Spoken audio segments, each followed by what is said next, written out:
The Sensational 7 Countdown, sponsored by Sleep Tight, better bed, less money. Number 7. We kick off the Sensational 7 Countdown on the gridiron in Bomber Country, where Macomb met up with the Illini West for a showdown. It didn't take long for the Bombers' offense to come to life, with Braden Holthouse getting it done both in the air and with his legs. But check out this play here.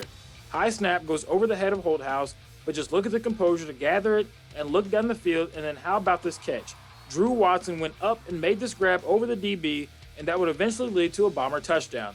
No question about it, these Macomb receivers are still super athletic.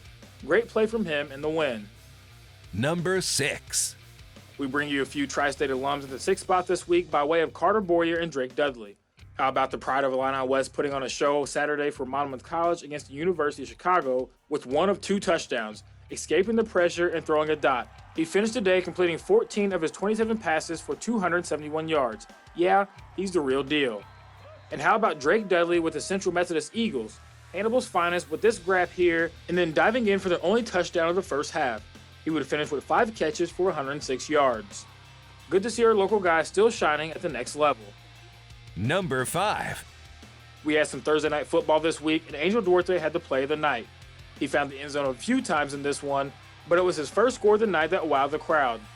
He was just a beast right here, running through defenders and off to the races it was. 51 yards in for the score.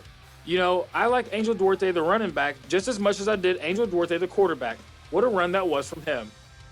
Number 4. We had a lot of good softball last week in the area, but maybe none better than Canton and Bowling Green, and maybe no better performance than Macy Glasgow. Monster day for her at the plate with not 1, but 2 home runs on the day as part of a 4-ribby game for her. Talk about the bats being hot. A notice to all pitchers, be aware when Miss Glasgow steps to the plate. Number 3. It doesn't get much better than the crosstown showdown no matter the sport. Quincy High and Quincy Notre Dame on the soccer pitch. But in this one, it was the land of Leo. All tied at 1 after a half, Leo Can would explode. First off the restart, he puts the Raiders up 2-1, but my goodness, he wouldn't stop there. Look at this goal here from Can from outside the box, far post, and he would extend the Q&D lead.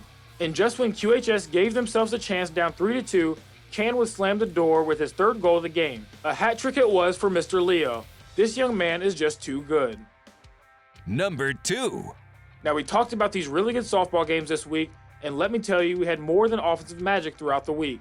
Check out Bowling Green's Hayden Chandler out in left field against Canton. Ball hit down the line, but she would dive in to make the grab and steal a base hit in the Bobcats' 9-7 win.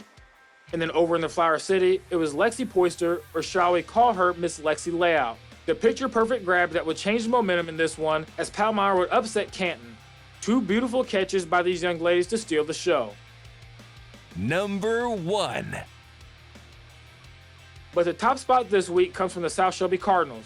Chase Muller has solidified himself as a dominant quarterback, and this play right here proves just why. The snap goes over his head, and watch him go to work, getting out of trouble and then finding Kendall Hammond, and watch him do the rest. 72 yards in for the score. Some backyard football it was, which is why they have earned top spot this week, Sensational 7 style.